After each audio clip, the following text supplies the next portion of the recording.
one. I am going to ask each member of CB1 to introduce themselves. But first and foremost, thank you so much for joining us this evening. I hope that you are loving the decorations of the community office. And it's great to see so many familiar faces and just to have you here with us this evening. I want to acknowledge the presence of our colleagues from the NYPD, which present? From the 4O, thank you so much. And also the presence of our former Community Board 1 Chair, Clarissa Layeto, thank you so much for joining tonight. And the presence of each one of our officials and staff members. And with that said, happy holidays. So if we can start. Roll call. If we can do a roll call. Steven? Paola Martinez, Present. Clarissa Layeto, Evelyn Alvarez, Present. Mora Aviles, Gande Ambrose, Present. Daniel Barber, Robert Barnes, Present. Jadine Buxton, Cecil Brooks Jr.,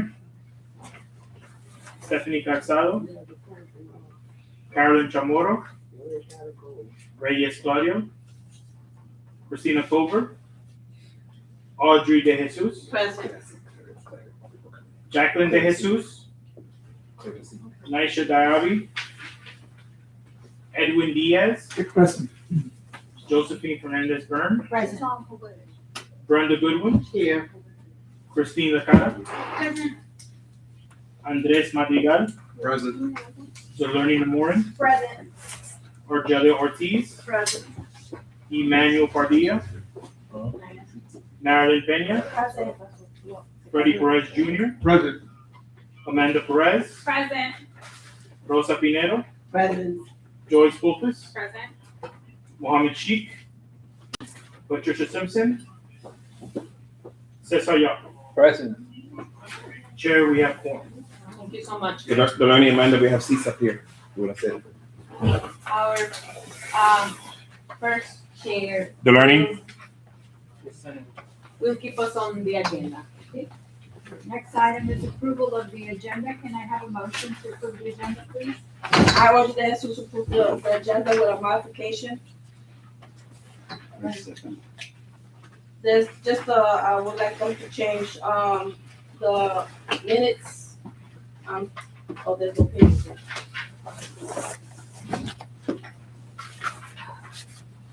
We're not at the minutes section. We're just approving the agenda now. Oh. It's the agenda. Second, and a second for the approval of the agenda.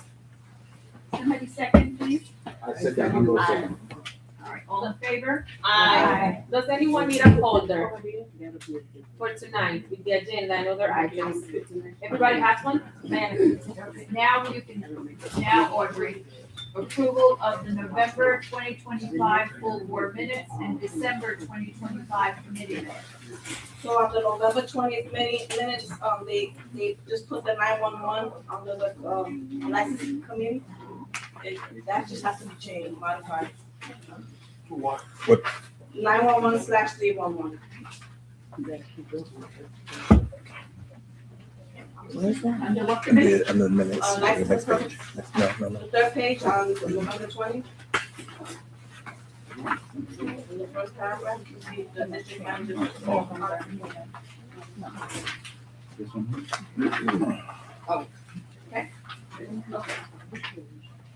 So do I get a motion to accept with the corrections? I, Delaney Moore, make a motion to accept the corrections. Second? I, Evelyn Alvarez, make the second. All right, all in favor? Aye. Any opposition? Any abstentions? Next is public session. We have representatives from the 4O and we have representatives from our elected officials' offices that have just arrived. And, okay, so we're ready for you. You wanna- Good afternoon, No, I'm everyone. sorry. My name is Anna, and I apologize. No, they have a section in the agenda. Public sessions, just people in the general public want to speak. I Oh, I apologize. apologize. Do we have anyone for a public session? Stephen? None. Okay, having none, we can move on to, are we moving on to voting items or? We have quorum. We can move forward with that, Okay, yes. So moving on to voting items. Robert? Robert Barnes, Chair of License and Permits. Madam Chair, we have, a couple of other items for renewal. We have, LV Harrow Grand Cafe Corp. located at 498 East 138th Street.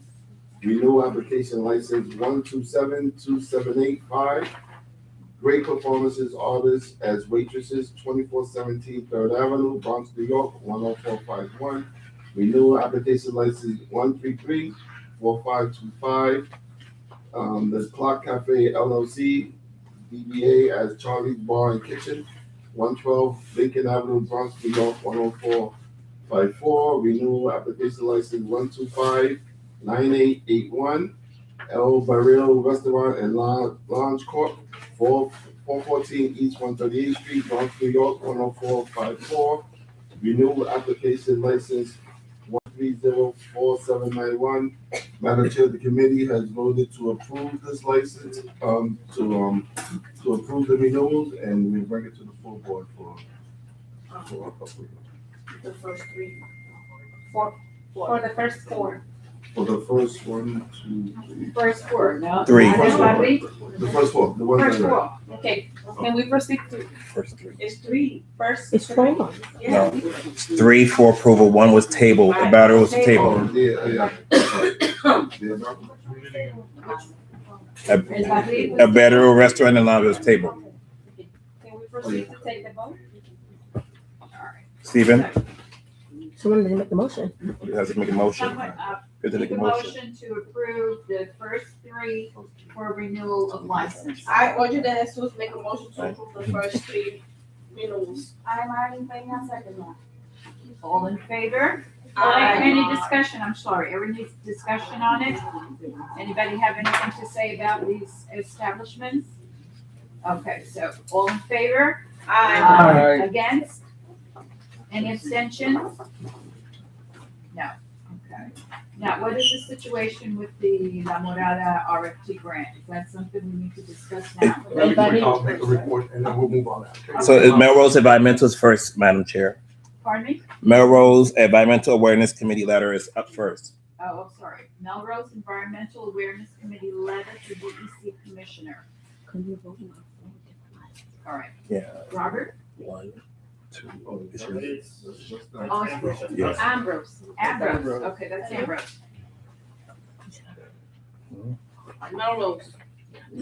Yeah, the first three. Yes. So after, in your packets, there is documentation there. After the 3 calendars, after March 2026, is a draft letter from MEAG requesting to send to DEC about the Melrose remediation. From So our, Oh, the letter, the The letter. letter. Okay, yes, yes. So did everybody have a chance to read that letter? So That's what should be right in the after report. the March. That's what should be. It's, Don't worry about it's, it. proposed Huh? to Commissioner Amanda Should Lufkin, we talk about it? and it says, "Dear Talking Commissioner," about it? Want to speak to it? do we have to read it? But what, can someone summarize it? What's the? Yeah. Okay, I did. Go ahead, Cesar. So, Melrose Environmental Awareness Committee. So right here, there's a former, what's not a laundry, what do you call it? Dry cleaning. The Dry former dry cleaner. Oh, yeah. So this is former dry cleaner. And then, so right now, the DEC, Department of Environmental Conservation, and the Department of Health, they're working together to clean up an area around the neighborhood. So what happened is, there's contamination that's going on the ground, right? So then they had to study the area first to see where it's spreading, and then they have monitoring stations around the area. After that, they had to clean up the area, so they put in like some chemicals on the ground in order to break down the contamination. But then we are just concerned that when he have particular matters, something very small, like if it goes in the air, you get sick from it. So we want to monitor that, so making sure that people don't get sick in that area. So for me, I actually wanted to do the study area instead of only the area that they're focusing on. Because the study area focuses more on the whole neighborhood that might be affected by this contamination. So that's the letter of support. So the letter of support is being sent to different elected officials, to tell them like we don't only want to just focus on the area, we want to focus on a larger area, and also to inform community members as to what's happening. And also they want to see if there are any problems that people might be facing health-wise. They also want that as well, to see if that's happening. That's overall. Yeah, so that's what the letter support is about. Does that satisfy an explanation to everyone? You wanna ask Angel Garcia to speak? Any question? You wanna ask Angel? No, you wanna ask Angel to add, or you good?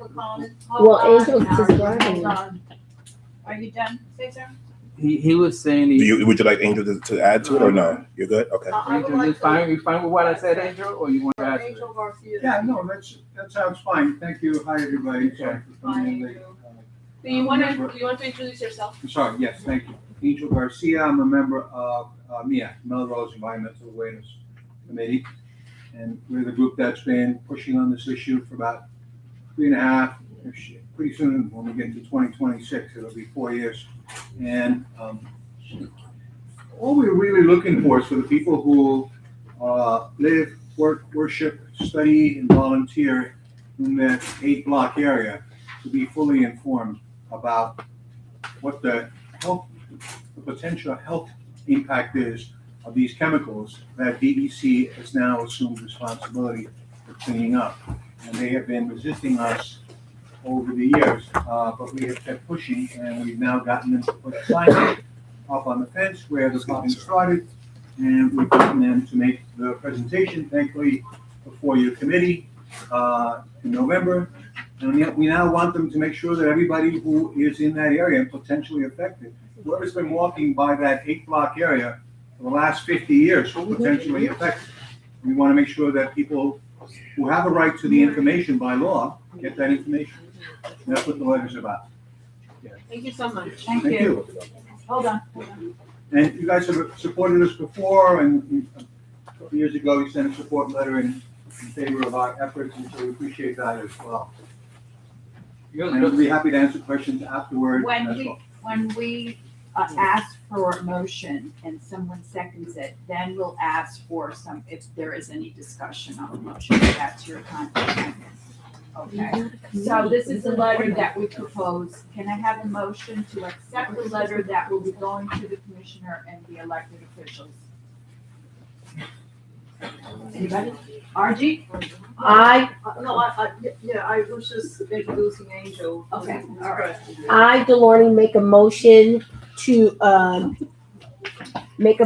support the letter for Commissioner Lefton. I don't want you to ask who's second it. Discussion. Discussion on the motion. Good evening, my name is Edward Fleming. I just want to know where's the location, because I could be walking by that area or live in that area and not know or be aware of what's going on. So, what area are we talking about?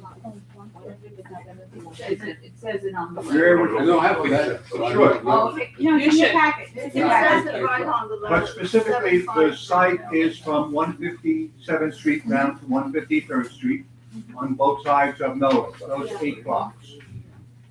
You go down Melrose, you cover those 8 blocks, that's where the chemicals have spread to. It started at Melrose, next to our community garden, the lot at 753 Melrose Avenue. It's close to 156, but it spread through the 8 blocks. And they've been studying those 8 blocks for perhaps 25 years. So that's the area that we believe people who've been there, again, living, working, worshiping, studying there, they have a right to the information about what these chemicals are, what they're doing to, potentially to their health, and what their state is doing about it. Any other questions? All right, do we need to do a roll call for this, Anthony, or is it? You could do a voice poll. Well, okay, so all in favor of the amendment to accept this letter? Aye. Say aye. Aye. Anybody against? One against, any abstentions? No abstentions, the motion carries. Thank you. La Morada? Okay, so, 33, we're gonna discuss. I broke my glasses. So anyway, so, Madam Chair, on December 15, 2025, the Economic Development and Land Use Housing and Zoning Committee met and did not establish quorum. Two items were on the agenda. I'm first going to talk about a letter of support requested by La Morada Restaurant. Madam Chair and members of the board, because we didn't have quorum, I'm respectfully requesting that we have presenters return and make a more detailed presentation. The committee needs more information before we can apply on giving a letter of support to a group that's requesting a grant, mainly taxpayer dollars. So at this moment, Madam Chair, I request that a motion to table be made at this time. Motion To table, to table. to table La Morada RFP grant. Second Any on- second? oh. I second. Audrey seconds. All in favor? Hold on. Discussion. Sorry, Wow. yes, sorry, hold on, Cesar, go ahead. Discussion second. Okay, Discussion. it's an RFP, right? So I wanted to know, the due date. Yeah, the I don't Sorry. think it's an R. So I'll tell you what happened. Yeah. They, Can I? Yeah. What is the due Yes. date, yeah? So I'm going to ask, first of all, there was like some noise that I heard while Freddie was speaking, like some buzzing. I think it was the hand dryer in the bathroom. Okay. Thank you. This is a small room, and it can get difficult to hear each other, so I'm gonna ask that we silence our phones, please, and be considerate not interrupt each other. Fred, I apologize, but if you can repeat the last part, because I'm pretty sure that there wasn't clarity with regards to the so the last part. letter application and the RFP and then Yeah, with my so comments. because the committee needs more information before we can apply on giving a letter of support to a group that is requesting a grant, taxpayer dollars, this committee needs more information. And specifically, I took a ride there earlier today with the district manager, just to look at the location. And based on the information that that group came and gave us, requesting a letter of support from EDC for a couple of $1 million. What information they gave us and what we saw doesn't connect. So at this point, I'll give them the benefit of the doubt. Let them come back with a response to specific questions that the board will put together, rather than just tell them, no, we're not giving you a letter of support. Okay, and that's the reason I'm asking to table. They may have made a mistake. I'll give them the benefit of the doubt. Plus, we didn't have quorum. So when you're messing with taxpayer dollars, we're responsible. Thank you, Chair. Okay, I wanna give my comments. Okay. And the number of questions that we are going to take on this topic is going to be limited. Because as the chair indicated, we don't have enough information. The information that they have provided is incomplete. What I proposed, La Morada is a business that I know very well. I know the family, I know the amazing work that they have done in the community. And we don't want to set them up for failure. Right. By bringing this topic to the full board tonight, it was going to be too complicated because we simply do not have the information. They haven't submitted the information that we understand is required to have this conversation tonight. However, or in addition to that, I and the members of the board are 100% committed to the success of their application, but we do see, as the chair indicated, that there are missing pieces that I can tell you in my opinion, it has to do a lot with the fact that when small business owners in our community present these type of proposals without having consultants or developers on their, as their support, as other folks that we know come to present to us, they don't have all of that. So part of the responsibility that we want to take is to make the proper referrals for connections, for resources, to cut through the red tape, and that if they have acquired this building and they have a plan that is positive for the community, it can come to fruition.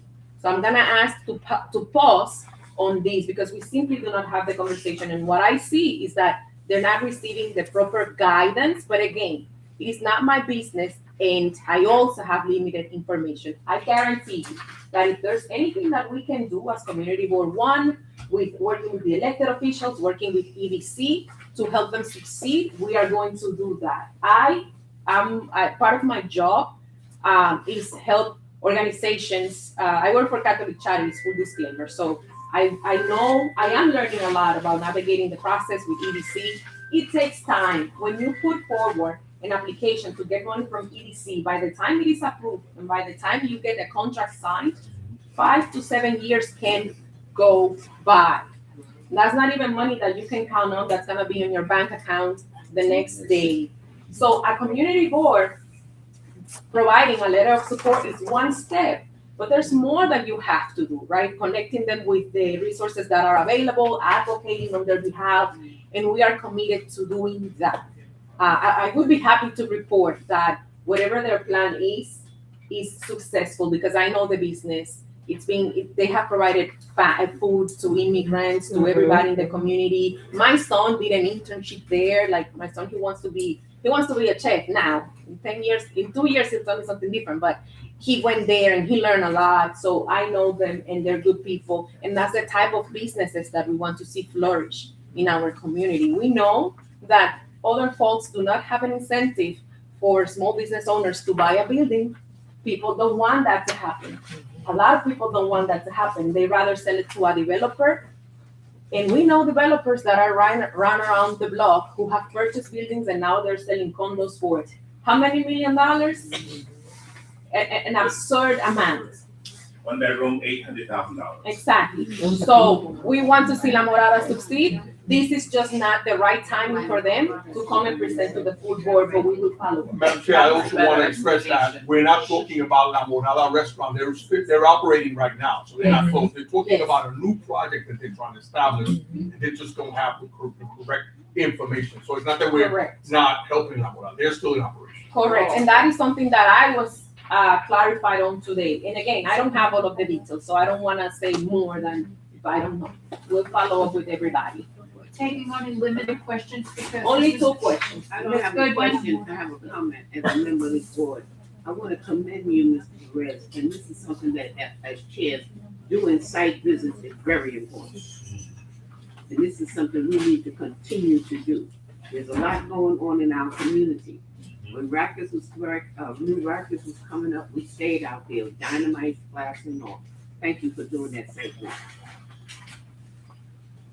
I mean, the quick question is just basically, I just want to know, like, when the RFP, because if we wait, we table it, and then by the time we get there, they already passed. So I just wanted to know when. We don't have that information. You don't have that information? No, we don't. So that'll be information that they have to provide. I doubt though, I think there's some confusion there. Yeah, the grant, it's a grant that they're looking for. So they didn't provide a deadline.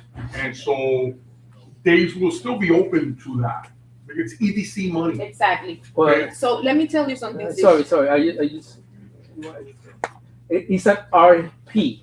No. No. Isn't They're that what filing it for a says? grant. That's what it says. But that's what we're saying. That's why the confusion They is, because gave the the grant and paperwork, RFP doesn't are match. different things. Yes, we need to clarify because look, this is how EDC money works, Yeah. right? For EDC, it goes through the fiscal year. For appropriate, it's like an appropriation. Yeah. You have to apply within certain time. I'm gonna give you an example. I think this is the easiest way for me to explain. So I was working on a project for a roof demolition and to build a new roof for a school. we put the application with the, with the deadline for the board of president, which is also EDC money, was by July 1st, the application had to be in. So I am assuming, and again, this is where I think that there's a lot of confusion. I am assuming that they would need to have some paperwork ready to put in an application at the beginning of the next fiscal year cycle, for which EDC starts collecting applications between February and June 29th. So they have that time frame to put together their application, to get letters of support and every other document that EDC requires. So that's the answer right there. But I don't In know, a sense, because I mean, because we don't have enough Yeah, I understand. information. I understand. I can- Larissa, did you have a question? dividing something they didn't give us? So I think follow up. After that, I have a question. Let's not interrupt each other.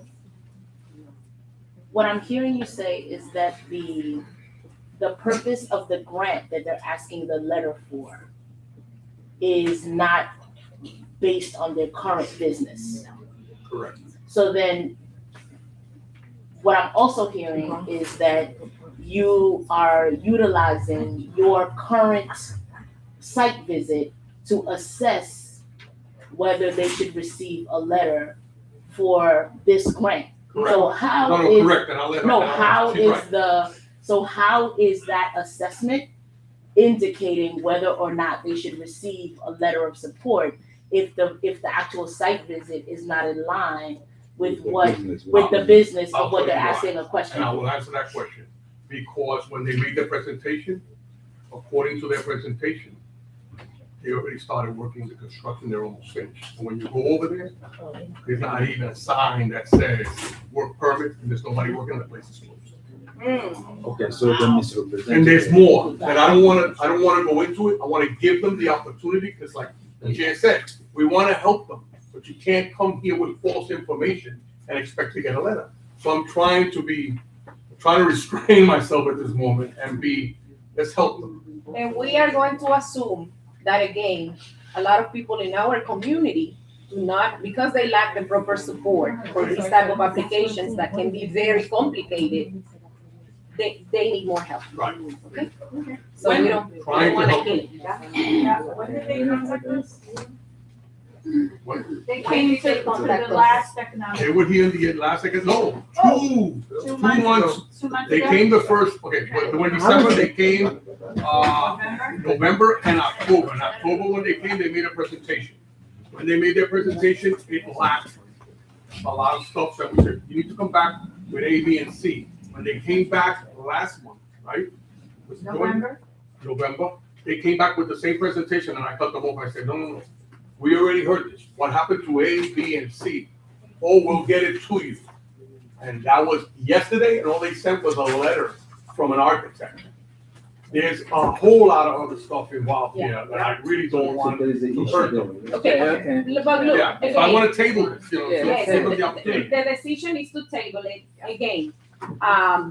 To be fair, more to follow up with them. We're gonna meet in person with folks, connect them to the resources that they need, and do a little bit of business development and whatever is necessary on our end to guide them to navigate all of the services that they are able to receive. I think this is great. Again, Evelyn, to your point, they have been running a very successful, awesome business in the community. If they're purchasing a building and they have a plan for that building pertaining to expanding their work, that is an excellent idea. And it's not an easy process. It is not. These capital applications take time. You don't get that money right away. EDC has a million requirements. And the process, it can even fall through if there are not people advocating for you. So even if we provide a letter right now, it's not going to do much for them. All right, we have a motion on the floor to table. I already got Sue's motion at the table. Second by Ms. Goodwin. And we've had discussion, so all in favor? Aye. Against? Abstentions? None? Thank you. My second item on the agenda was a presentation by the Women's Chamber, New York Women's Chamber of Commerce, Ms. Kenny Abreu, president, whose organization focuses on economic empowerment of women, particularly Black and Latino women. Freddie, hold on. Wait. Where is it? Where is it? It's Sorry, they didn't write it. Oh, the bylaw revision? No. The chair, can you give us a report on that and say whatever you need? Can you give us a report? We didn't amend the agenda. We didn't amend the agenda. Yeah. But they need some work. Oh, come on. Yes. But you don't get it? But is it a voting on your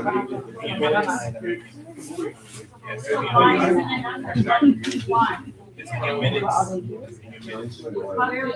Accidental omission. Okay, so. I'll just finish there. All right, so let me continue. So we can get this out of the way, yeah. As I was saying, it focuses on economic empowerment of women, particularly Black and Latino homes. They are currently housed in the incubator in the Bronx. They help businesses become MWBE and assist in obtaining city contracts. The program provides training, technical assistance, and space workshops. This organization is seeking a partnership with local organizations, specifically CB1, and it would be ideal for that. So they are looking for CB1 to become a community partner in the project, and they don't even let them support, but instead needs to have a partner agreement. It is my recommendation to bring this item to the floor for full vote, Madam Chair, and if you will allow me, I would like to make a motion to enter into partnership with the New York Women's Chamber of Commerce. If I am allowed to say, to provide a few comments, so. Wait, we have to amend the agenda again to add it as a voting item before we can even vote on the Can we item. make a motion to amend the agenda? Okay, we are gonna Delarney, make a motion to, amend the agenda to include the partnership with the New York Women's Chamber of Commerce. I second the motion. Any discussions on the motion? I will comment. Okay. Beautiful, and I'll be quick. So the New York City Women's Chamber of Commerce, I want to thank our chair, Frank. Wait, well, we're commenting on the wrong thing. Yeah, you have to approve the. We have to approve the modification. Okay, I'm sorry. Yes, yes. Okay, any discussion on that motion to amend the agenda? Okay, all in favor? Aye. Anybody opposed? Anybody any abstention? Okay, that motion passes. Now we're making a new motion. Freddie, make your motion. I just want to say Okay. that I want to thank the work of our chair for economic development, Mr. Freddie Perez. Again, yes. The New York City Women's Chamber of Commerce approached us recently. They have a new office in the Bronx. They have been providing services in Manhattan for over 30 years. But now they are expanding in the Bronx. I think this is a great opportunity for the small businesses like La Morada that are women-owned, to be connected with not only resources, but individuals that are going to be advocating for them, that are going to help them get city contracts, get employees, develop programs, and do amazing stuff for our community. So I am looking forward to that partnership as a member of City One. Cesar.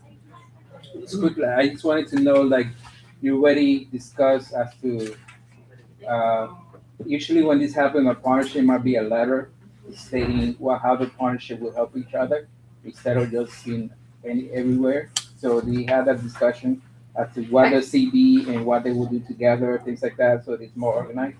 So the chair can speak on that, but that conversation happened during the committee meeting. Okay. In general, what the chamber does is conduct outreach. So they do door-to-door visits to the business owners to connect them with city services.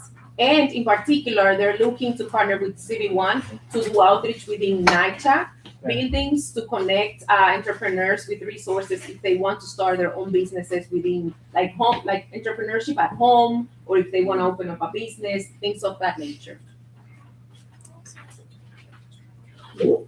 Cecil? And I want to give you a shout out, Paula, after working with you in city government. You remember when we worked on that program? Yes. I think it's important.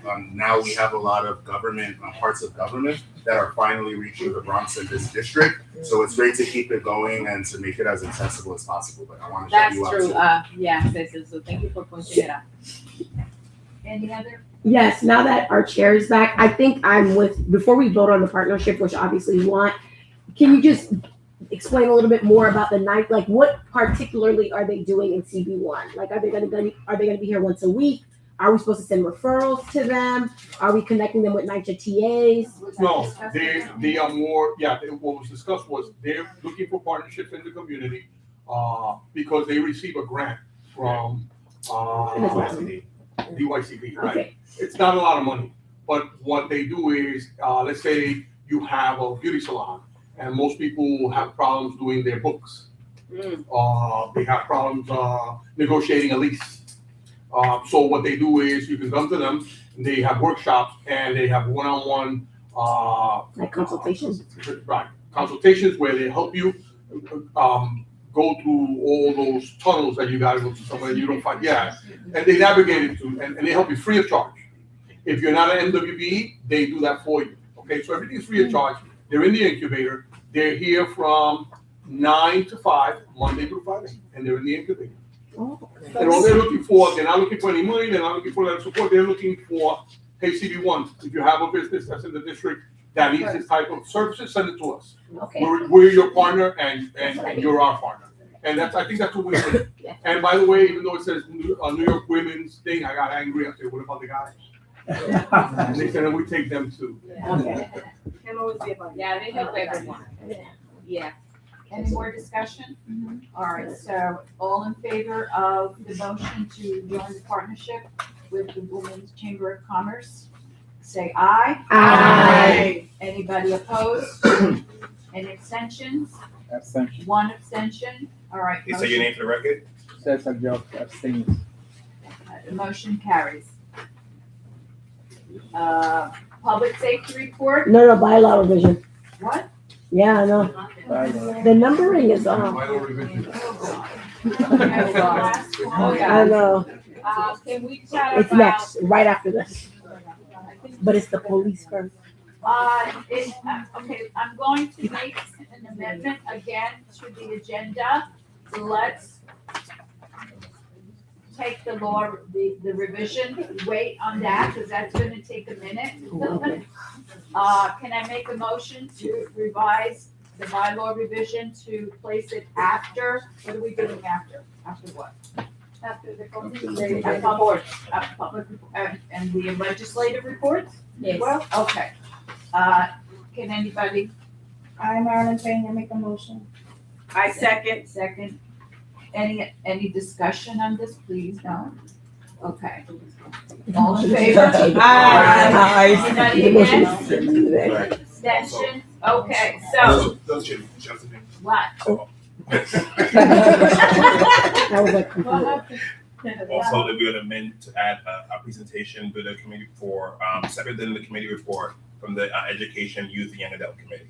But it's not a voting item. It's not a voting item, I'm just saying that they want to also do presentations, so they're asking, they could also, besides the committee report, they want to also make a motion to be allowed to make a presentation that's up regarding their events. Oh, I thought we said that meant a voting You item. can do this, right, you can do it right after the, whatever's the next. Okay. Part of the report. Yeah. After the public safety? You have to Okay. mention that. Okay, so, oh my God. So Yeah, another exactly. addition to the agenda You don't, is to add the youth, education youth would like to do a short presentation. Anybody second that? Aye. Okay, all right. All in favor? Any discussion? No. you don't. Okay, all in favor? Aye. Anybody against? Anybody against? Any abstentions? Okay, that is added to the agenda. Thank you. Okay. Public safety report, 40th precinct, you're up. Hello, everyone. Hello. I don't know if many of you met me at Capitol You may want to Trust. come Here here so for people can see who's. They want us done. I thought you were in a good location. You were in Not a just a good. voice, you want us to see the voice. Yeah, no, you were in a good location. No, but people can't turn around to see. Nobody puts them in a You corner. guys not right there, people want to see you. Yeah, I've been here in this client for, 7-8 months now, but I worked here before, so I'm very familiar with the neighborhood. For the last 28 days, unfortunately, we have a little uptick of crime. This, robberies are up, burglaries are up, and GLAs are up. Unfortunately, because of the holiday season, a lot of people see opportunities, to go and steal. Like one of the major issues that we have is people stealing packages. People are getting their Amazon deliveries, whatever, gifts coming in, and unfortunately, people see this as opportunity and try to steal those things. One thing that we noticed recently is people try to steal cars, and it's usually people go for like high-end cars. If they can't steal the car themselves, they steal the rims of the car. So one safety tip would be to maybe invest in those wheel locks. Maybe try to do something preventive from that. From that perspective, because as I said, I guess people see it as an opportunity of to get something, I guess, nice, relatively easy. And the videos and incidents that we were able to get information on, it literally takes them less than 5 minutes to just take 4 wheels and just disappear. Second thing, well, on a positive note, we are down in shootings, we're down in murders, we're down in people getting shot. And I don't know if any of you know, it was actually put out on the news a few days ago, we had a big takedown in Melrose Jackson houses, where 19 people got arrested as a big takedown for gun violence. So all those people were previously charged with, or some of them were charged with guns, some of them were associates. We end up taking one big case and arresting 19 people. So at least that development should be okay for now. But you have to understand that those people that were committing those crimes, or they lived in that neighborhood, they were committing crimes all over the place. So hopefully with that takedown, it's going to help us overall, in the precinct.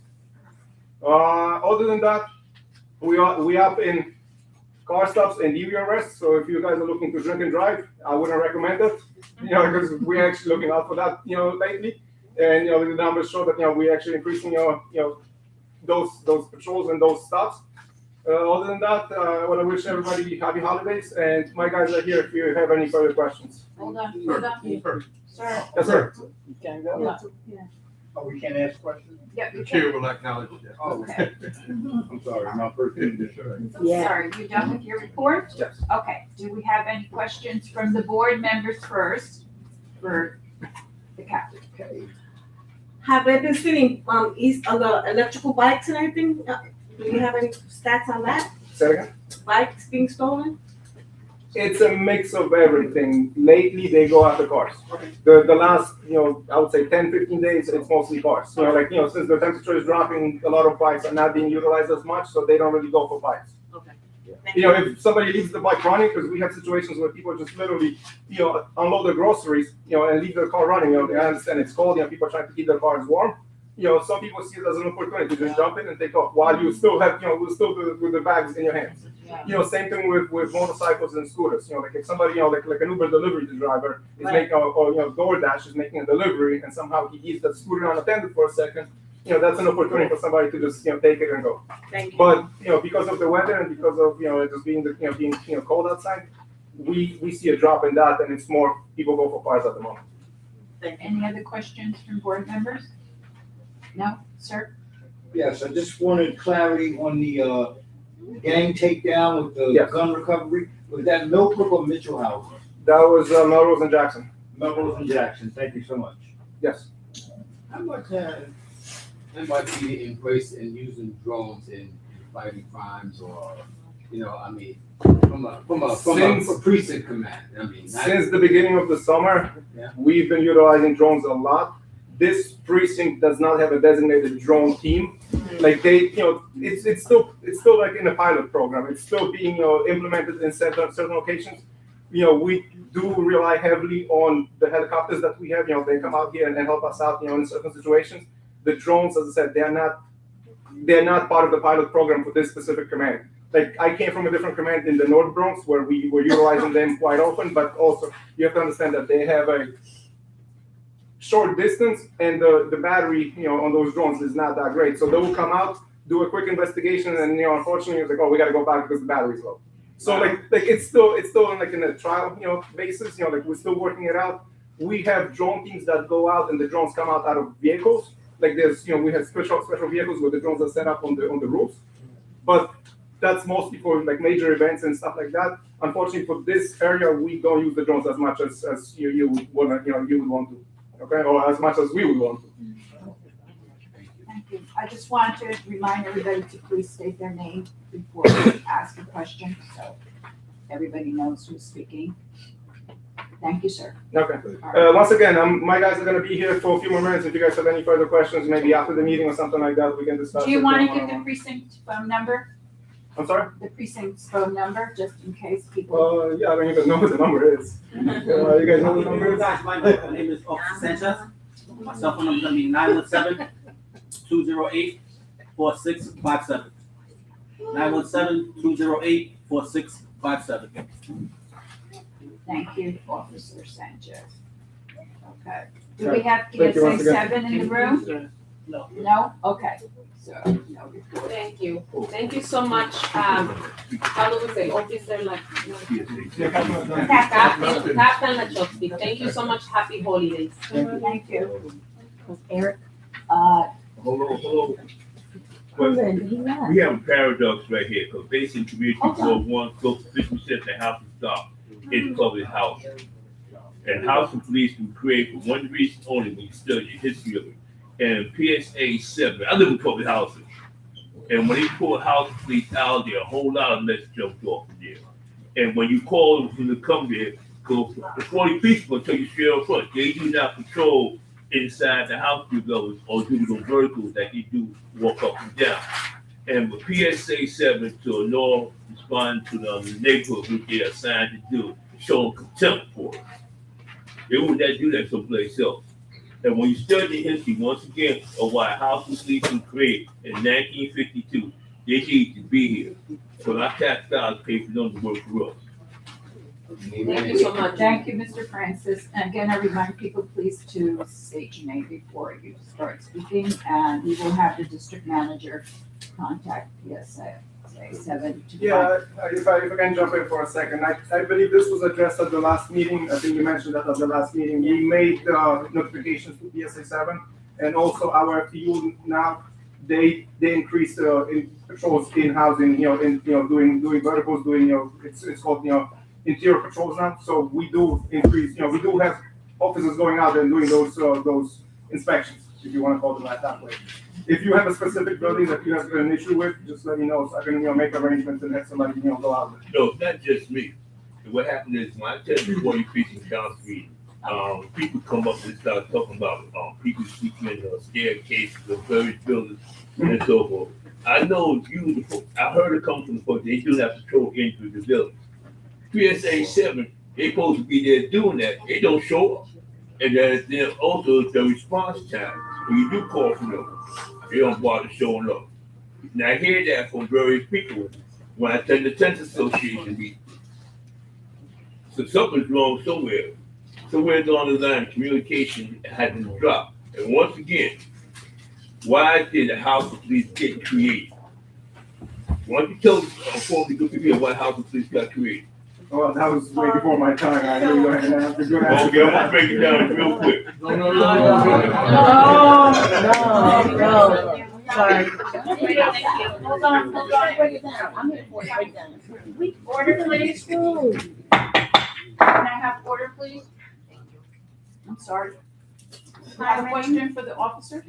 No, it's actually just to clarify some stuff. My name is Deborah. I'm the TA president of Mount Haven. And to be clear, PSA is doing their rounds.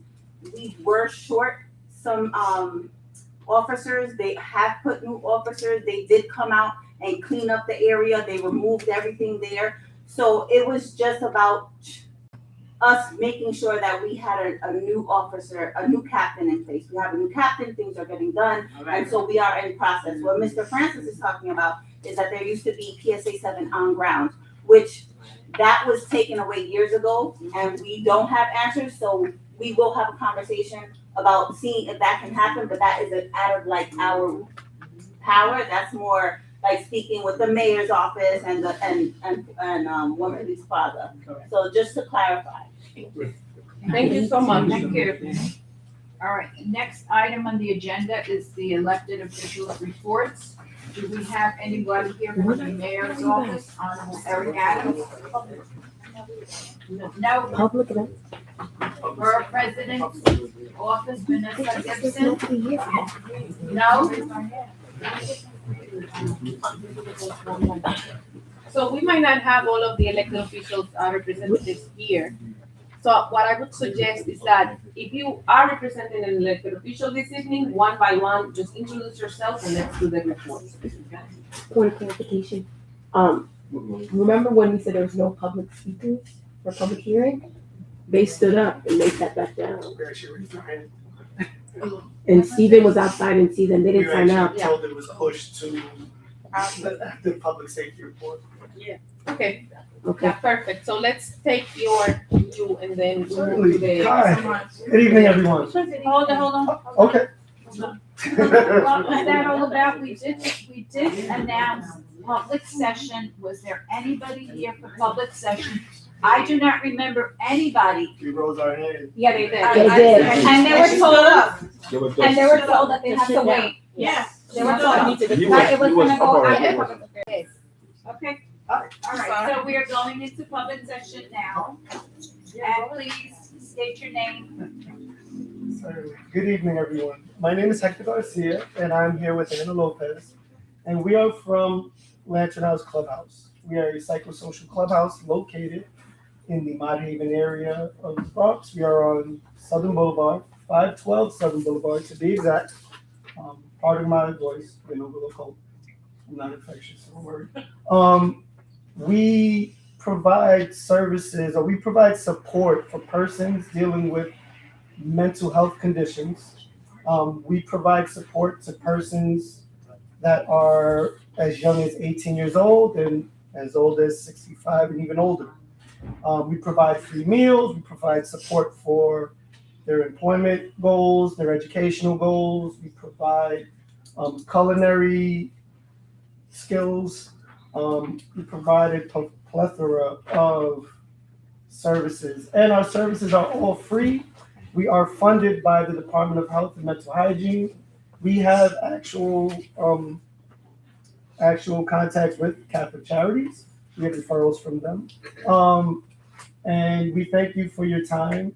We have some flyers that we are going to leave here. I have some business cards if anybody's interested. We are definitely trying to entrench ourselves into the community a bit more because a lot of our members are a part of the Bronx community, of the South Bronx and so on. So again, thank you for your time and everything. Thank you so much. Can you state the name of the organization again? It's Lantern House Clubhouse. We Lantern. are Lantern, like the lamp. Yes. We are part of Goodwill Industries, or Goodwill New York, New Jersey. And we've been there for about 14 years. Wow. Yes. Our landlord is actually the Ortiz Funeral Home, or the proprietor of that business. We've been there for a while. We've been servicing members of the Bronx since 1994. We currently have 124 active members, and we are looking to increase that to about 300. That's why we're trying to come to places like this to get the word out about Lantern House. And yes, so again, thank you for your time. Is there any other questions? Thank you so much. Yeah. I definitely will. Yes. Bye. Hi. So my name is Amanda. I am the director of the Bronx Heights Family Enrichment Center, and so we work with a bunch of different families. What do referrals look like? So it all depends on the referral source.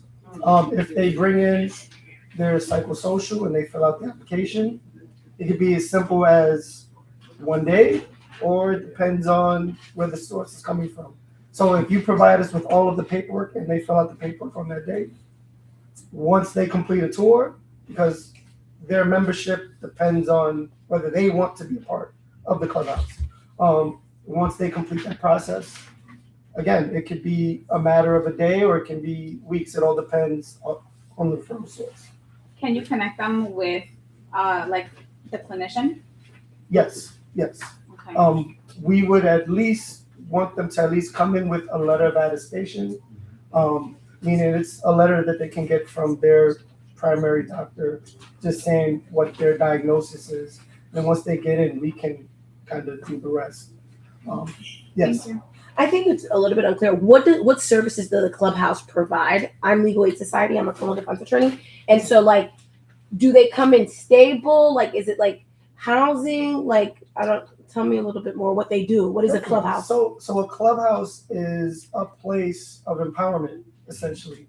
We do not provide any actual services, but we provide support for services, meaning that if people come in and if someone comes to us and says, hey, I need help with my Medicaid or I got my food stamps off, we then teach them how to get those services turned back on. Yes, we do provide the support and we hold them by their hand initially, but the goal is to empower them to be able to do these things on their own so that they do not need us. Clubhouses have been shown to lower arrests in communities. They lower recidivism. They lower drug use. These is actual proven data that you can find on Clubhouse International website. That's who we're accredited by. Most clubhouses that are accredited usually come through Clubhouse International. What diagnosis do you guys have? Any depression? Yes, definitely, yes. Depression, schizophrenia, Okay. Any range? bipolar, schizoaffective. I mean, there's at least 15 or 16 at least, the major ones that we deal with. Yes. What's your club relationship with the 403C? Say that again? What is your club relationship with the 403C? So right now we are actually starting that dialogue. We started that dialogue about 2 weeks ago. It's mainly for the purpose of when we contact police, because there are times where we have to contact police to not necessarily subdue people, because mental illness is not a crime. We have to be very clear on that. But sometimes, because we are not a clinical setting, we are a non-clinical setting, meaning that we're dealing with people. Yes, I know I'm trying to go as fast as I can. I'm on the clock. I got you. But we are trying. If you could wait after, maybe people can discuss. Definitely, with you. certainly, That's yes. okay? Yes, Yes, we're gonna sounds limit good. the questions now, Yeah. so that Thank you you. folks can connect. I think this information is very valuable to our community, but for the purposes of expediting things, let's move on to the next topic on the agenda, please. I wanted to say something. Okay, We have a comment. Let's move on with the agenda, No, I please. just. Cesar, please, let us move on with the agenda. Anybody else on the public session? No, the questions, this gentleman. It's not a question, it's a comment. You are in the public session, sir? Yes, ma'am. Okay. State your name. My name is Junaidu Abdullahi Kitipina. I'm a clothing fashion designer, as you can see. I made this since 2001. It's a slave. 24 years ago, I've been wearing it. And Anthony is also kind of my, Okay, be advised, you have 3 minutes. yes. So, those stores that burn here, six businesses. Yes. The fabric store was. Let's not interrupt the presenter. Yeah, so I was sharing with the Holland Textile, I was the designer inside. And also, I'm the president of African People Alliance. And that's the topic I want to bring the most. With the partnership with the Nightlife, Catholic Charity, and Congressman Jose Serrano's office, we were able to help over 300 Africans to have their green cards between 2008 and 2010. That frame of time, we were able to help at least 300 people with green card and housing. But after that, we had, a little problem, and we went down for a while. So again, Congressman Serrano retired, and that even affected us more. So I came to Anthony last time and asked if we can have partnership with you and see how can we help the new immigrant that came out for, an immigration Okay, thing. you have 60 seconds left. So, and then that I finished with that immigration. We can talk about that later. And when it comes to fashion, the community need us every day, calling. So again, if the community can help us a little bit, so we can come up stronger and serve community with love as we love you all. Thank you. Welcome. Thank you. Did you state your name for the record? He did. Yeah. You repeat it? Junaidu Abdullah Titipina. The community, everybody just call him Mr. Titi. So, Thank you so much. Mr. Thank Titi, you. would you come to the immigration committee? Would you come to the immigration committee and state your request? no, I'm here specifically because Mr. Jordan invited me Yes. to participate and listen and. We would recommend that you Join the come to committee. the immigration committee Thank you. and that they could expand your necessary requirements or needs or questions from that committee. My pleasure. Okay. Would the chairperson of that committee raise your hand? Hi, nice to meet you. Okay, thank you.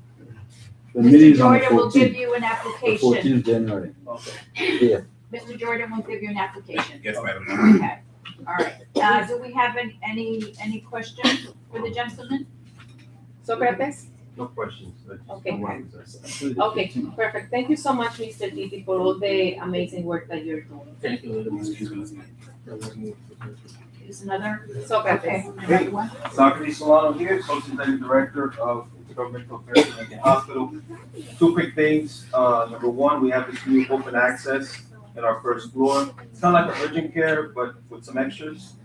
We now have open access to appointments now on the weekends, including Sundays. So if you want to come down to Lincoln Hospital and get your appointments done on a Sunday, you now can do it with open access. Again, it's on the first floor. We just want urgent care services that's available to you, not to go to the ER, with something like flu or something. Okay. So that's number one. Number two, I want to remind you guys, I was looking at the calendar. The auditorium is going to be shut down after Saturday. After this Saturday, this Saturday is our last event. We're going to do like a toy drive there. After that, we're not going to have it ready until like March, April. So you guys are welcome to come back in March or April once it's ready. It's going to be state of the art, brand new. You guys are going to love it. Okay? So we are making a reservation for our regular Thursday night at the end of the month for your new auditorium. You have a tenant, no paying tenant. And we will. And in the meantime, we're gonna have to, I guess, figure it out. I hope you're enjoying this space. I am. Thank you so much. Can you tell us about the toy drive? It's Guns Down Life Up. They're going to do like, not toy drive, toy giveaway. Toy giveaway. Yeah, together with Tusha Diaz. I think she does like Muslim women's, Latina Muslim women's. So they're partnering together to do that. Cool. So it's gonna be Saturday. I believe it's like from 2 to 4 or something like that. We have those flyers somewhere, Anthony? Yes, Chair. Are they in the packet? No, we have them at the front. They're right. Okay, so if anybody has kids that still are looking for toys, we have the flyers. Yep, all right. Anything else? That's it. Thank you so much. Thank you. Thank you. Is it like official? Any other presenters for? Or. No, for open session. Okay, elected officials now. Hi, everybody. My name is Courtney O'Bain. I'm the Community Liaison Liaison Coordinator for the Office of Congressmember Richie Torres. Happy holidays to everyone. I hope everyone's enjoying the holiday season. I just have two quick legislative updates from the Office of the Congressmember. The first one is in regard to graduate student loan access. Congressmember Torres introduced the Professional Degree Access Restoration Act to restore federal student loan limits for graduate and professional students. Recent changes have restricted access to affordable federal loans, pushing students to fields like nursing, education, social work, and medicine towards high-cost private debt. The legislation protects access to advanced degrees and helps ensure our communities continue to have a strong, well-trained workforce. The second is in regards to the Affordable Care Act. We know that a lot of people are worried with the looming deadlines of what this is going to mean. If anyone fears they're going to be affected by these changes to their healthcare coverage in the upcoming year, please reach out to our office and I'll leave some of my business cards behind if anyone has any questions. The Affordable Care Act is currently at its strongest point with the record enrollment thanks to enhanced premium tax credits that lower health insurance costs for working families. These enhanced subsidies are set to expire at the end of 2025, and without congressional action, premiums could more than double in 2026 for many households. Congressmember Torres supports extending these subsidies to prevent families from losing coverage and facing unnecessary healthcare cost increases. Like I said, if you're facing have any issues with this, have any questions, please reach out to us. We're more than happy to do some research for you. In addition, the Congressmember did give away lots of hot food for Thanksgiving. We attended, participated, and contributed to more than a dozen turkey giveaways. And so perhaps we saw some of you at those events. We're going to be doing some toy giveaways. We've done a few. We're going to have a few more this weekend. But that's all that I had, and have a happy holidays. And if you have any questions, we're always available. Thank you, Bernie. And I want to thank Bernie for her amazing work during the Mitchell House's partial building collapse. Thank you so much for the outreach and the work that you did. Thank you. I don't have a question, but I do have a suggestion. As of January 1st, most major health care is changing. And people are not being told. Look at the information that you're being sent right now. Because your providers will not be the same in January 1st. Numerous people, as myself, have to change pharmacies. They're not in the network no more.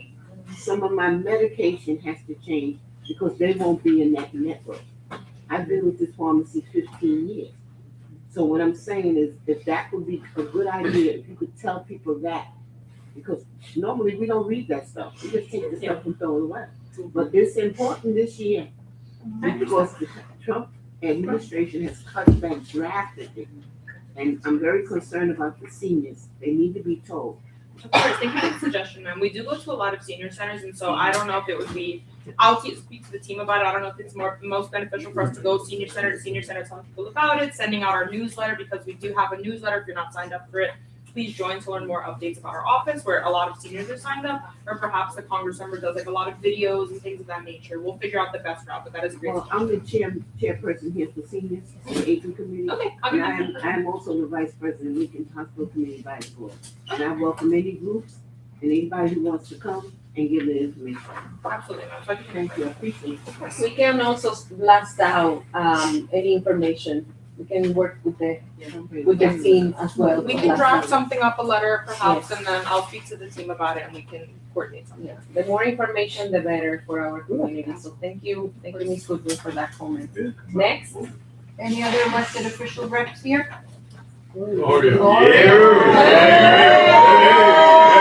I feel so special. Thank you. But as we transition in the next 2 weeks with the elected council member Encarnacion, I don't have anything prepared or anything to say, but to wish you a Merry Christmas. And in the next 2 weeks, we're in transition. I'm still at the current location. So anyone that has any questions or any concerns, please feel free to call us. I didn't bring any flyers because everything is changing, so I don't know. Phone number? 347-297-4922. I thought you had me on speed dial, Josephine. Word. Just be funny. It's been an honor to serve you under the deputy speaker. Looking forward to working for the future. Are the officers from the 4-0, are you gonna stay with us for dinner? Okay. Yeah, we got a whole Come bunch on, of we're food. some. Maybe we can serve. Good evening, everyone. Yay, Oh my gosh. I have the recap for last month, but I'm gonna send that to Jordan, so you can share with the rest of the community. I just want to say happy holidays to everyone. As you all know, council member is term limited, so it's been a great service to service you for the past 9.5 years.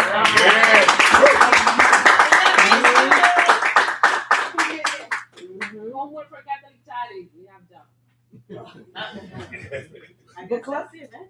Anybody else? Yes. Gene Edwards. Mr. Edwards? Excuse me. For what representative? Sure, I'm about to introduce myself fully, ma'am. And I can see it's going to be a pleasure working with you. My name is Gene Edwards, and I'm the male district leader for the 79th Assembly District. I've been the district leader since 2020.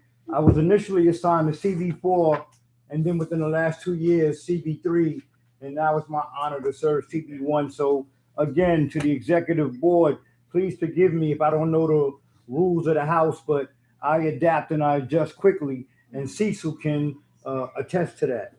I'm here on behalf of Assemblymember Chantel Jackson. And just to give you a quick one-pager, it's a lot, but I'm going to truncate things. The legislative session begins January 7th and it runs until June, which means the Assembly member will be in Albany Monday to Wednesdays most weeks. If you want to contact her office in regards to anything legislative, budget, or grant funding, please contact this number, 518-455-5272. That's 518-455-5272. And her legislative director's name is Natasha Edwards, no relation. And and her email address is edwardsn@nyassembly.gov. That is edwardsn@nyassembly.gov. Now I'm going to get to some hot topics, not to steal anything from Ellen DeGeneres, but financial exploitation of elders. On December 2nd, the New York State Assembly Banks and Aging, Children and Families Committee, which Assemblymember Chantel Jackson sits on that, they had a joint hearing surrounding the financial exploitation of elders in New York State. The FBI reported that crimes that target New Yorkers over the age of 60 resulted in 6,200 complaints and over $257 million in financial losses. Now, for me, that's near and dear to my heart. Although I'm divorced, I'm still tight with my in-laws. My father-in-law is 89, lives in North Carolina. He's very well off, and he's been scammed out of tens of thousands.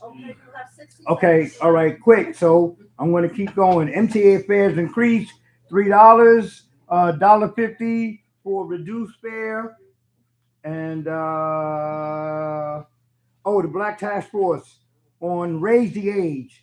The Black Task Force on Raise the Age is working on raising the age from 16 and 17 to 18. So that means anyone 17 and under will be referred to the family court as opposed to being sent to Rikers Island. And with that, Merry Christmas and Happy New Year. Thank you. Oh, question? Say y'all got a question. For me? I'm sorry. Okay, no more elected officials reports? No. Beautiful. So for our committee chairs, one moment.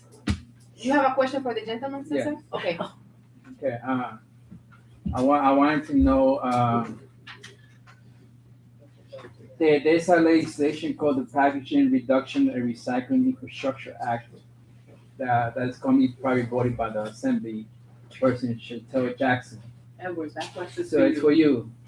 It's for you. So just to send to the information to her, because I heard she wanted to put a different legislation because she's been meeting lobbyists in order for people not to vote for this act that will reduce plastic for more than 30% within a 12-year period. So I just want for you to inform her that most people are knowing what's happening, and that she met a lot of lobbyists for big companies that deal with plastic issues, and they don't want this legislation to happen because they will lose billions of dollars out of that. So let her know that there are over 150 organizations that approved this current act in order to reduce plastic, and she's met with a lot of lobbyists. I said big companies and big people, and then Okay, I don't want to yes, hold the meeting up. Thank So you. you and I can talk around the corner because I'm taking a report to email. Are you saying it for the public in general? Now, one-on-one, I let everybody else know here that it has to be, that information has to be. Okay, told to everybody. let's talk around the corner. Thank you. Can you Thank make the announcement for incoming Councilman Justin Sanchez, please? Okay, I appreciate it. We're gonna have That's just, inauguration ceremony on January 17th for incoming council member Justin Sanchez. thank you so much. Okay. For our committee chairs, we have reports. If someone wants to give an important update on your reports, feel free to do so now. Otherwise, we can table the report so we can move forward. We made it already. Education and youth and young adults required. Yes, report. Thank you. That's the only one. The brief report, as requested and as designed. Good evening, everyone. My name is Joyce Coltis, and I am one of the committee members in the Education, Youth, and Young Adult Services. And I wanted to utilize this time to really share and promote the Bronx Community Ward 1 Book Exchange Program. For those who may have never heard of it before, here's a brief presentation, but I also want to share an update because we actually had our first book exchange at the top of this month. Our why, we're really committed to share books. Many of us may have books that we've read, that we've enjoyed, but we are not picking up again at home. And we really want to create a space where we can exchange while promoting literacy within the community. So we are seeking and collecting books for all ages, and as well as different languages too. But again, we want to promote literacy within the community while also building community, because it's been like really awesome just to see strangers interact and share joy for reading. We are seeking to just enhance the experience, and that's one of the reasons why we wanted to present, and we also asked for you to share, spread the word. Our goals, so our first goal is to collect 1,000 books. We are almost there, and then we will set additional benchmarks. But again, we're not spending any money. We're not asking for monetary donations. We're just asking for gender use books. And we've been collecting books from schools, individuals, even those who came by our exchange. Recently, they went back home to bring books to join. It was just really awesome. We hope to just promote this initiative with the media stories to try and share and enhance the awareness, while also hosting at least 2 exchanges, the first and the third Saturday from 1 to 3. Right now we've been like set up outside, like really outside, and we hope to actually make it to 149 3rd Avenue in that plaza area. Because just imagine, like, these are free books and just sharing. I'm almost finished. Thank you. Well, no. I don't. Girl. Okay. Today is we are looking to also increase the attendance and participation in this event as well. And like as I mentioned, we want to again just enhance the engagement. Enhance engagement. Because during those exchanges, we're also able to promote these meetings, right? We are sharing the calendar, we're sharing the need for the community to get out and join these sessions, as well as other committees too. Continue, please. So our ask is that you donate some books, gently used books, especially Spanish language and poetry. That is a request, as well as, share your time and volunteering. So we want to do like a sign up. We're doing this after the pantry because this is not a competition, and just spreading the word. Okay. Thank you. And we have a little video. We don't have to do that because of the time. And we can create it. Oh, you want to see it? Great books. Sure. No, not good. Thank you so much. I really want to commend the Education and Youth Committee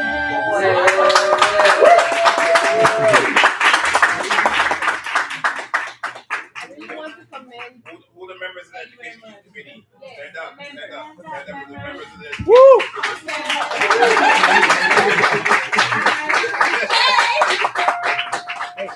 Thank you so much. Hey, You've been doing incredible work over the past few months, Years. helping us with these new initiatives, right? So thank you so much, and we look forward to contributing. Again, if you have some books that you're not reading at home, after you put it down and you don't come back to it after like X amount of days, I don't think you're gonna read it. You can come and exchange it for a new one that caught your attention. So next topic on the agenda. Next topic is old business. Can I just make a small announcement? The only old business I have is the Haranda coming up on Sunday, on December 21st. so you can be here. And I noticed in the minutes, it says it was an announcement of a cultural event, but it's particularly called La Parada, which is very traditional. Sunday. So on Sunday, from the Bronx Heritage Music Center. Okay. What is everyone the else? time for that? Be here at 4 o'clock. This is a march, so they will probably be between 4 and 4:30. See what I'm saying? It's very approximate. So we're meeting Okay. here. But you're meeting right here, okay? If you wanna meet and start marching along, that will be at 3 o'clock at the Bronx Heritage Music Center. But I suggest you come right here, okay, at 4 o'clock. See you on Sunday. Thank At you. La Thank you so Parada. Okay, next topic, new business, we're going into executive session. Okay, but I wanna get guide, we have the bylaws that we tabled, the first portion of the bylaws that we had tabled regarding the attendance, right? No, we didn't take it. No, we didn't take it. No, Yes, we did. We were like, we, I'm not, I don't know. If you guys disagree with that. no, I'm sorry, I'm gonna use the right term. We, amended the agenda to discuss that, so we wanna discuss it now? Okay, can we read that? Can we read the, okay. What page? I don't think I have it. No, I don't, because I shared my agenda. Somebody pass with the And the same side it is what the Thank agendas you are. so much. Okay, we're making an important, amendment to our bylaws because we want to ensure we want to make sure that for our community board, things are working accordingly. So it is very important that we address issues of attendance within our members. Because this work, as you all do, we take it very seriously, right? And your participation is so important to make sure that we move forward with topics that are important for our community. So I am going to read what the proposal is, correct? That's the current. Okay. Okay. Does anybody have it in their book? Yeah, we have it. Okay, so you have a page that says current. I just want to make sure. Do you have it?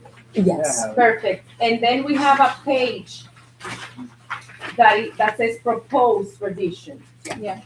Okay. I'm gonna try to be quick and breeze through this. Okay, so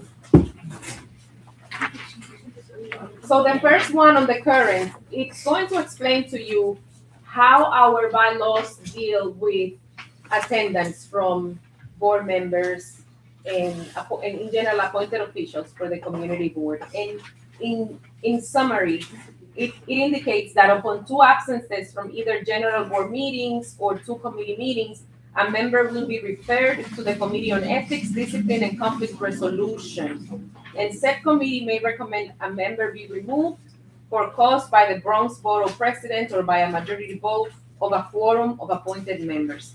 If a member is sick for a period of time and cannot attend committee meetings, they shall notify the board in writing. So those are reasons for which you can be excused.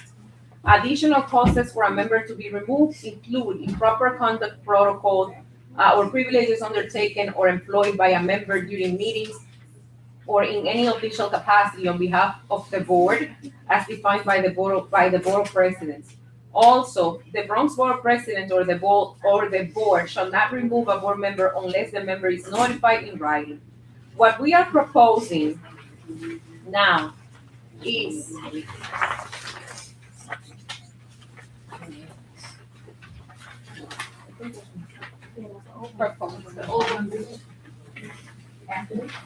I want to. It just says comment.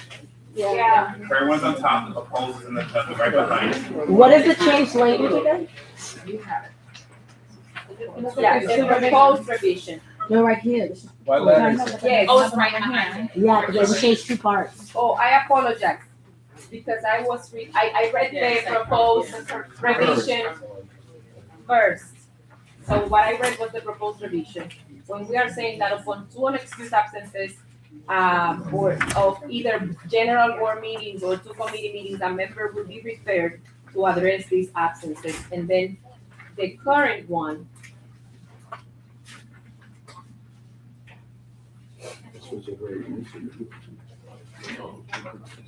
It's repeated. Yeah.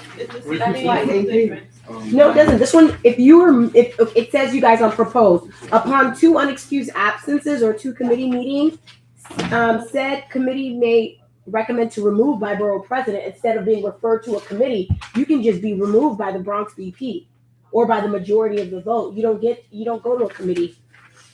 One is that you're gonna go to the ethics. Yeah, and then the what? other one is that you're gonna be referred to the executive committee. Removal right away. Okay. Yes, thank you. Okay, this makes more sense. Yeah. Thank you so much. Beautiful. Okay. Okay. Current. No, just proposed. And proposed. Okay. The proposed revision. So upon 2 unexcused absences, either general board meetings or 2 committee meetings, a member will be referred to the executive committee. And then if a member is unable to attend a meeting due to sickness or work or family emergency, they will send an email to a board staff to catalog an excused absence. Failure to do so will result in an excused absence. If a member leaves the full board if the member leaves a full board meeting before adjournment, this will result in an unexcused absence unless an email is submitted by 12 p.m. the next day. The executive committee shall send the member a written notification titled Notice of Intent to Remove. So basically, we want just to make sure that the executive committee has the opportunity to consider based on the member's ability to fully attend a meeting, to provide an excuse for non-attendance.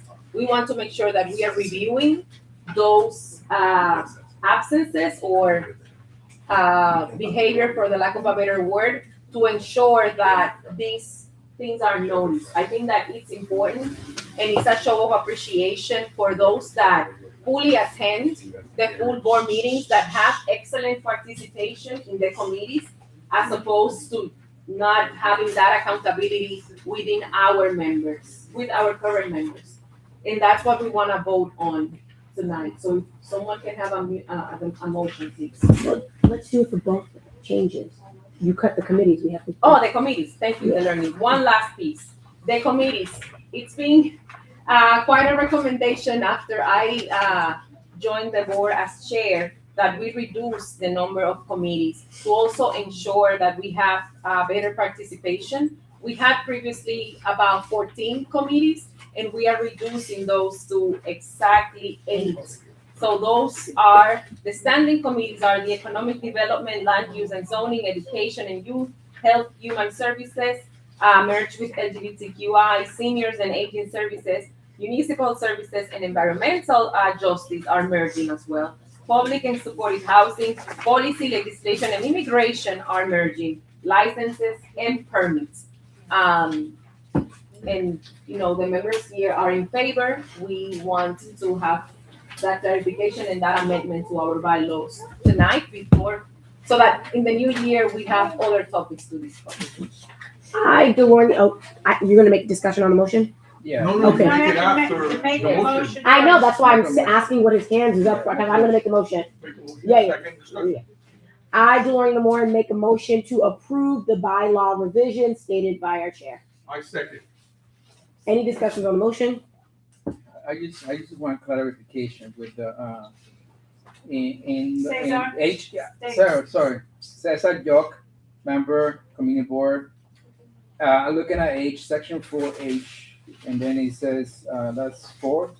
I wanted to be more clarification, like. So you said a majority, right? So you have to have quorum, right? And then a majority would vote to remove the person. Is that what you're stating there, or is it a certain percentage, like 3/4 votes have to happen in order for the removal to happen?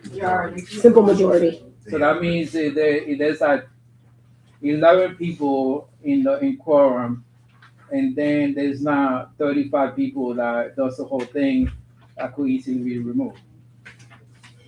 If I may, Madam Chair, The reason we're making the revision to meet quorum, which is what everybody here has to understand, that you're a volunteer. You're a volunteer. You get appointed. When you get appointed to the community board, it stipulates a number of things. You need to be here for 10 meetings. And you're a volunteer, right? But things happen. You get sick, family emergencies. At some point, you have to make a decision and say, you know what? I can't be on the board anymore because this is taking too much of my time. You can't be, and I'm speaking for myself. If I come to the point where I can't make it anymore, I can't be that selfish and say, I'm holding on to my seat because I don't want to get, and I still want to be. You got to give that up. That's just my opinion. My opinion. You got to give that up. You can always reapply. There's been people here that have been in before, left and come back. So the point of that being in the bylaws, meaning, what if we never get 35 people? So Delorny is an attorney. She was on this committee and majority so that we can fulfill the movement of let's get this done right. It's not we're never going to get 35. We don't have 35 now. So we're going to be stuck. Majority rules. So that's what's written. But you know what? You have one vote. You can say no. I tell everybody the same thing. You can say no. Anybody here can say no. You cast your vote based on what's presented. It's just my opinion. I don't approve of that, but that's fine. My name is Clarissa Alayeto, board member. I just have a recommendation. I think, yes, making those amendments are great, but also we need to figure out how we can do this where it works for everybody and thinking about a way to be virtual. There are a lot of community boards who have gone virtual and members can join virtually and they can vote virtually. And so as we think about attendance, if we really want to include the members who may have other obligations, who have jobs, who can join, I think we need to look at how CB1 can be virtual, and I think both can. One of the things that, if I may, that she has a point, but I remember, and I think Mr. Jordan is going to touch on this. If you go virtual,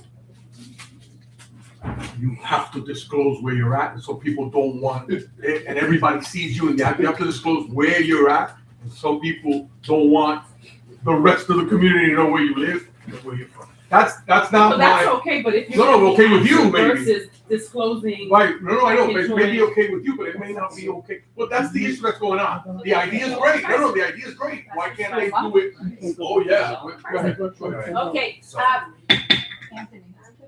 Yeah, so under the open meetings law, first, the board has not yet, and we know we had this discussion under your tenure first as chair to move into a virtual option. Right. But under the open meetings law, which was revised recently, you have to have a quorum in place in order to honor the a virtual option. And there are certain issues that I think Freddie tried to touch on is that why you want to go virtual, and that has to be a whole thing that the board agrees with, and it has to be approved by those things. So there is an option, but those options have to be adopted. And I don't want to speak for the leadership of the board this new year, but the issue that I can touch a little bit of the chair is that a lot of committee members who are present, who make the time to be present, have been extremely frustrated that they have not been being able to have actions of their committees because of the lack of quorum over a period of time. And that's why the leadership, the executive committee wanted to make this revision to try to, again, hold accountable. And I know this is something we struggled with before. And so this is leading to what you're talking about, because we were looking at moving to the future, and future is people are using virtual as an option. So I hear you. So that's my recommendation. I think the other recommendation I have is as we merge the committees, I think it's important that the LGBTQIA committee doesn't get swept up into a committee, but also has representation of the LGBTQ community as leadership on that. So just my two recommendations. And if I could add to that was we had very passionate conversations about that. About merging. No, but we had I'm talking about even after in this new ministry, very passionate conversations about it, even about what was going to be the names of the committee and so on.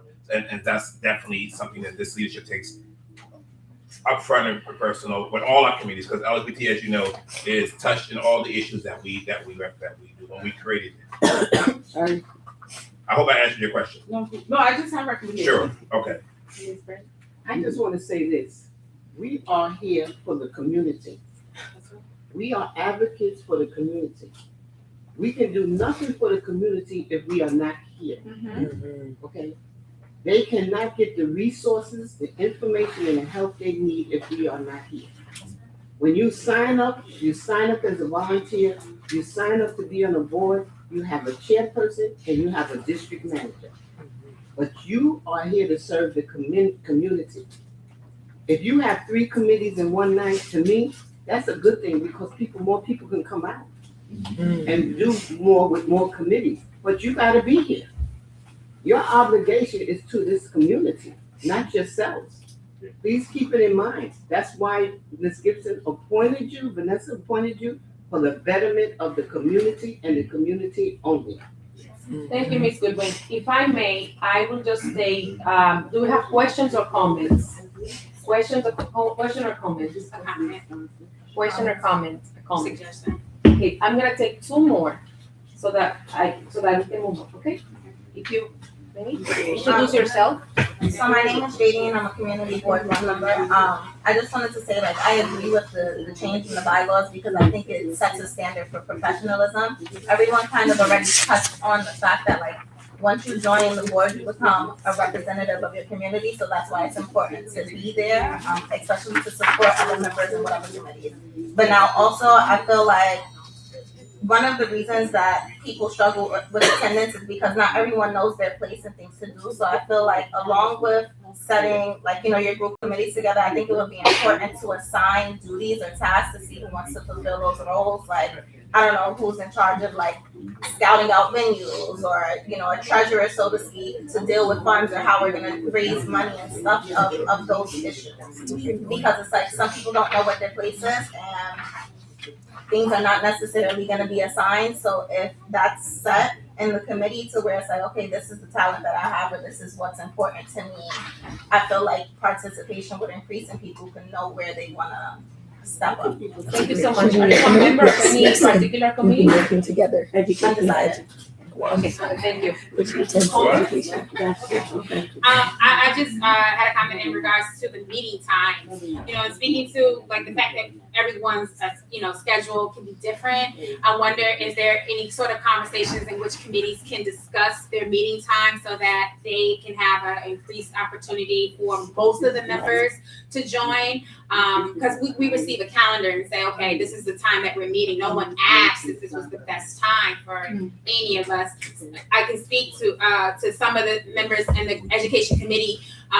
Some of them are in school, actively in school, or working in school, or what have you. So the weekdays can be difficult. That's just one example. So my comment is maybe if we can consider allowing committee members to confirm their meeting times, and with them confirming their meeting times, is also taking a greater accountability of showing up. That's what I want to offer. Thank you so much. I would encourage committee chairs to have those conversations with your committee members, looking at 2026. This is going to be a new year, and a new opportunity to do things in a way that are more feasible for everyone. With regards to diversity, as Clarissa pointed out, I think that the LGBTQI work that we do is a good example of how we can, moving forward, approach things differently. So one of the things that Audrey does very well, she will continue to do that work, is to represent us on behalf of CV1 to the Board of Presidents Task Force.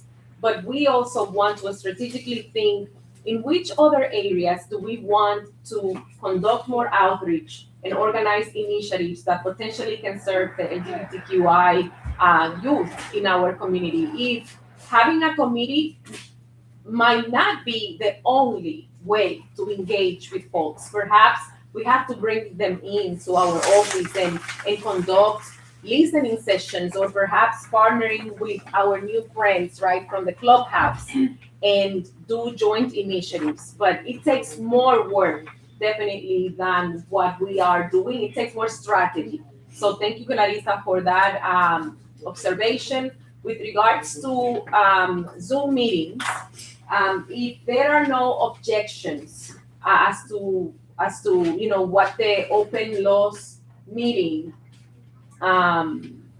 outlined for community boards to allow members to participate remotely, what we can do together is to make an assessment as to how are we going to, perhaps that can be an incentive for someone who has demonstrated good participation, because we do understand, sometimes I have to travel and I have to be outside of the country for reasons, either work or family. And I think that if you are a member that has shown 70% participation in your meetings, and it happens that you have to be out of the country, you should be allowed to join remotely. But if you want to join remotely 70% of the time, right, what does that say for the folks that are making an effort to come and join the meetings? And that was only my thought process right now.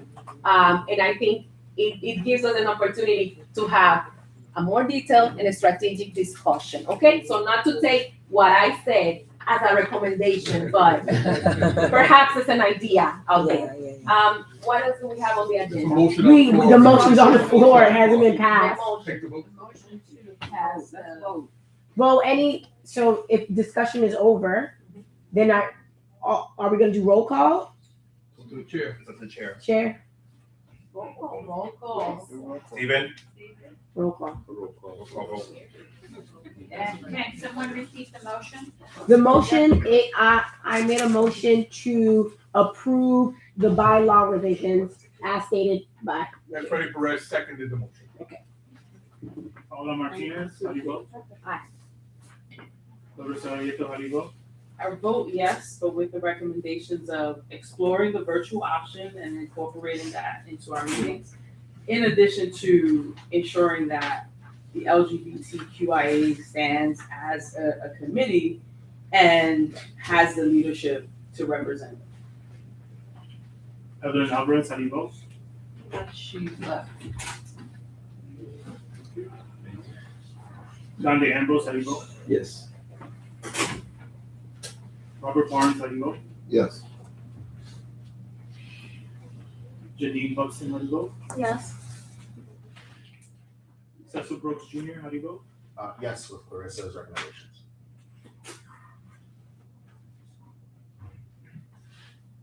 Christina Cover, how do you vote? Yes.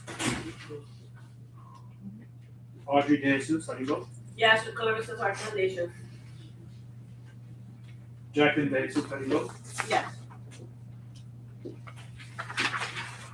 Edwin Diaz, how do you vote? Yes. Josephine Fernandez Byrne, how do you vote? Yes, with just a recommendation to look into expanding the virtual option. Brenda Goodwin, how do you vote? I vote yes, and I don't agree with virtual options. Christine Licata, how do you vote? Yes, with Clarissa's recommendations. Andres Madrigal, how do you vote? Yes. Lordy Namorin, how do you vote? Yes. Argelia Ortiz, how do you vote? Yes.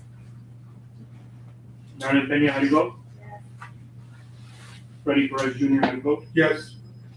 Amanda Perez, how do you vote? Yes. Rosa Pinero, how do you vote? Yes. Joyce Popis, how do you vote? Yes, with the recommendation that committee members can have a say in regards to when the committee meets.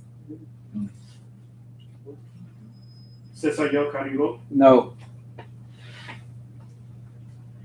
Chair, motion passes. Thank you so much. Anthony? Motion to adjourn? No, you have to make a Okay. Want to make sure that can you instruct us though on how we're gonna do the dinner situation? So the dinner will be, we can start with the guests while the board goes into executive session. No, you have to stay in power to do the executive session. But folks are gonna be, what? We will take the guests out and then you will keep the board members here. Beautiful. For a moment, and I do apologize, we don't wanna have anything in between our dinner, and we want to start our celebration. So if Stephen, if he can play the music somewhere, get us some music. The executive committee does have to go into executive session for a few minutes. So Anthony and the team is going to lead everyone to where the dinner is, and we're gonna join you in 5 minutes, okay, for executive. All non-board members, please stand down. Okay. Is there All non-board members, please stand down. That's exactly what I agree. Yeah, you guys are in executive session. There's not enough space. You come in. Hey, good to see you. How are you doing? Oh, so wonderful. Yes, you want to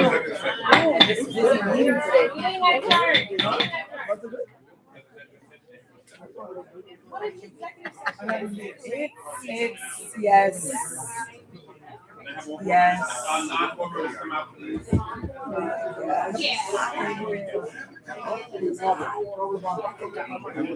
Anthony.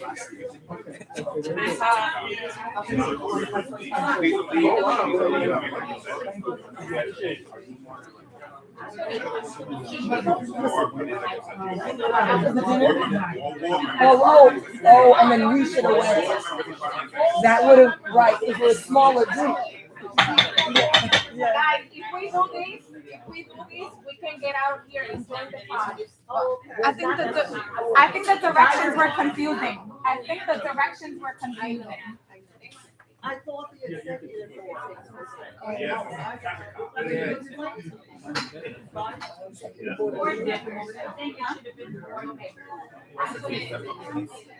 Anthony.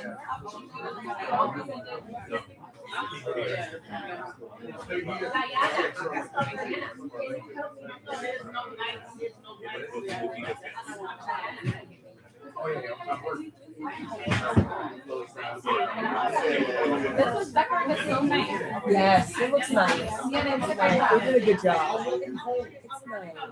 It's nice.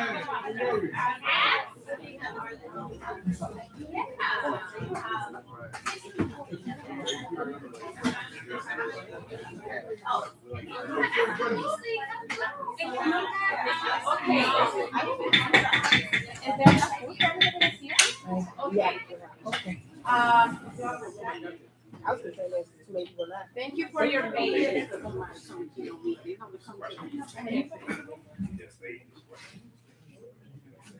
Okay, thank you so much for your patience. And I appreciate you riding along with this meeting, which has been very productive, but, we had a lot on the agenda. It was a lot. So we just wanted to go into executive session, because we didn't want to delay something important. Unfortunately, it's for the purposes of time. And it's one decision that the community board has taken is to provide a salary increase to our staff member, Stephen Almers. I don't know if this is an again situation. I don't want to stop us there. Exactly. I don't pay them. Yes. So I just wanted, for reasons out of our control, this has been delayed for many months. And if we went on holidays, it would have been delayed even further. He did increase last year. He got an increase last But he year. deserves to get increase every year. Yes. I hope we all Yes. get a raise. Yes. Before the If your boss wanted to give you a big increase, would you deny? So I just wanted us to go And he into works. Yes. I just wanted us to do this before we leave, because city funding works in a way that if you don't use it for 1 year too, it gets taken away from you. Exactly.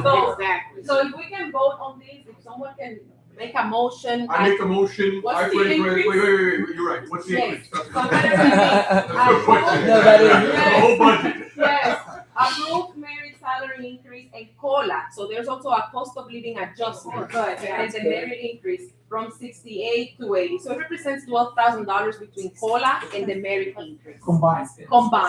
Okay. Yes. Okay, so can Yes. we make a motion? I'll make a, I try to make a motion Second. to Considering. give the Stephen, the increase from, for the $12,000. The COLA for the fiscal year. Second, I second. I second. everyone, In favor? Discussion. Okay, fast. Everybody in favor? Abstentions? Abstentions? Okay, thank you so much, let's go eat.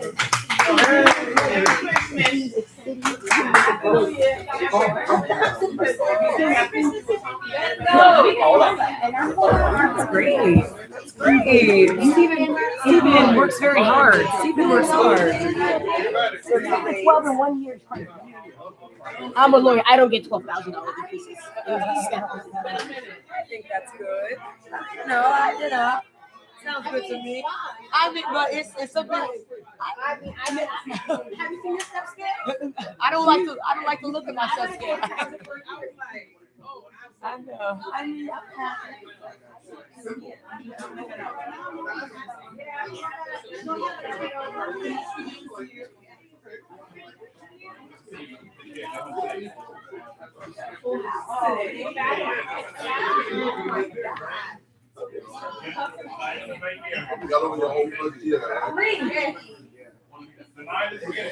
Very busy.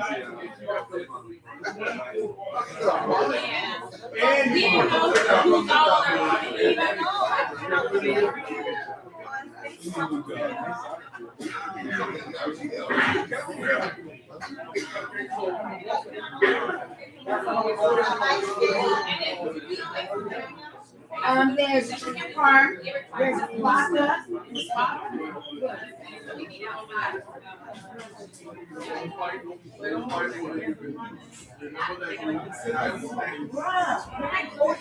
Not like you don't like that's good. You don't even like the game. You don't even like the game. Like, when I walk, I don't even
I know. Pretty quiet today. No, every time when you say something. No, every time when you say something. Every time when you say something.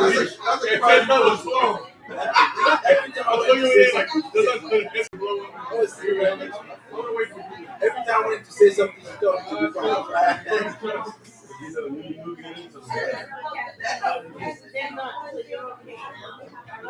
Guys, can you let us table, please. Wow, I'm so happy.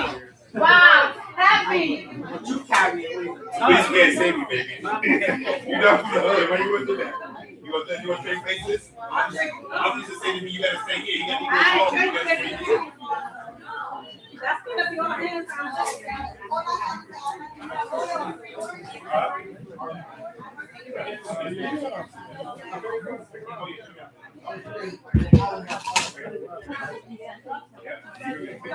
That's a lot of food there. Should be eating appetite. They got the right thing, bro. Oh, now you got it.